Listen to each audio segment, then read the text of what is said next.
देश का किसान प्रतिदिन 27 रुपए कमा रहा है और प्रधानमंत्री जी के एक मित्र प्रतिदिन 1600 करोड़ रुपए कमा रहे हैं। एक दिन में 1600 करोड़ रुपए कमा रहे हैं। देश के करोड़ों युवा बेरोजगार हैं, लेकिन देश के एयरपोर्ट, बंदरगाह, सैकड़ों किलोमीटर लंबी रेलवे की लाइनें, कोयला, सड़कें, पीएसयू सब प्रधानमंत्री जी के एक मित्र गौतम अडानी जी को दिए गए हैं। पिछले 3 सालों में 1,12,000 दिहाड़ी मजदूरों ने आत्महत्या की। उन्हीं 3 सालों में गौतम अडानी 13 गुना बढ़ गई। किसकी मदद से बढ़ी? केंद्र सरकार प्रधानमंत्री जी की मदद से बढ़ी। 12 करोड़ रोजगार देने वाले साल में बंद हुए। 72% नहीं है। इन्हें कोई मदद नहीं मिली सरकार से। लेकिन गौतम अडानी जी को बैंकों से 80,000 करोड़ रुपयों का लोन मिला है। जब ओपीएस की बात होती है, सरकार कहते हैं कि पैसा नहीं है। जब किसानों का कर्ज माफ होने की बात होती है, नहीं है। प्रदेश की सरकार करती है, जिसमें हिम्मत है, जैसे आपकी सरकार है, लेकिन केंद्र में कहते हैं कि पैसे नहीं है। रोजगार की बात वही, मौका नहीं मिलता आपको। सेना में भर्ती की बात होती है तो अग्निवीर के बारे में, अग्निवीर जैसी स्कीम निकालते हैं। गरीब आदमी के लिए कोई सुनवाई नहीं है। उत्तर प्रदेश में जब अहंकार की आग में बुलडोजर के चलाने से एक महिला उसकी मर जाते हैं, उसकी कोई सुनवाई नहीं है।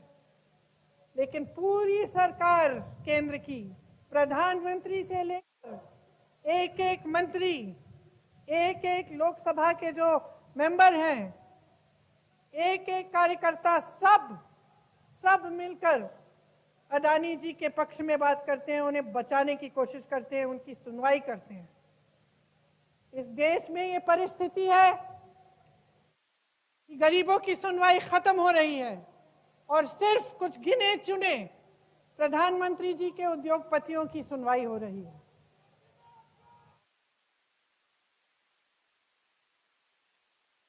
जब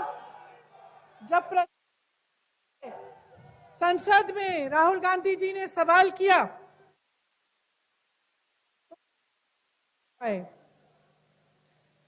सिर्फ एक चीज उन्होंने कही जो मेरे ख्याल से सही कही। उन्होंने कहा कि एक अकेला सब पर भारी। ये सच है, एक अडानी सब पर भारी है। उसे आगे बढ़ाने के लिए ने गवा दिया है। उस आप सब कुछ कर रहे हैं, लेकिन इस देश के गरीब, इस देश के किसान के लिए कुछ नहीं कर रहे हैं। ये सच्चाई है। आज हमारे देश की यही परिस्थिति है। तो मैं आप सबसे आग्रह करती हूं कि आप इस सच्चाई को पहचानें।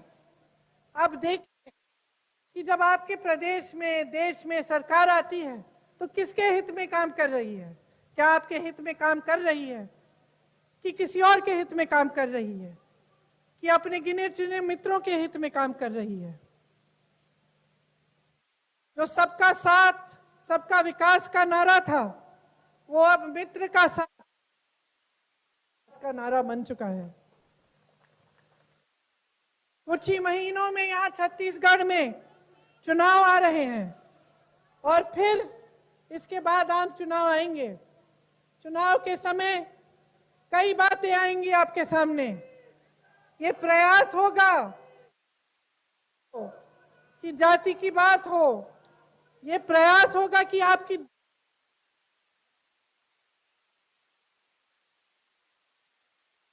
बात हो। मैं आपसे आग्रह करती हूं आप अपनी बात कहिए। आप भाजपा के नेताओं से ये पूछिए कि आपके लिए क्या किया, कि उनके देश की जो केंद्र में सरकार है, जो इससे पहले उनकी प्रदेश में सरकार थी, उन्होंने आपको आगे बढ़ाने के लिए क्या किया। और इसी आधार पर आप अपना वोट डालिए, इसी आधार पर अपना समर्थन दीजिए कि आपके काम करने वाली आपको सरकार मिले। मुझे कोई शक नहीं है कि जो आज प्रदेश में सरकार है वो आपके हित में काम कर रही है। जितनी सारी योजनाएं यहाँ पे लागू हुई हैं, मैंने कहा पहले, शायद किसी और प्रदेश में ना हो। यहाँ कांग्रेस की सरकार है, राजस्थान में कांग्रेस की सरकार है, अब हिमाचल में कांग्रेस की सरकार आई है। और आप इन सरकारों में देख सकते हैं, इन प्रदेशों में आप देख सकते हैं कि कांग्रेस की सरकार होने से और भाजपा की सरकार होने से कितना फर्क है। मैं आप सबको फिर से धन्यवाद देती हूं कि आपने मेरी बातें इतनी ध्यान से सुनी। सबको बहुत बहुत धन्यवाद। जय हिंद।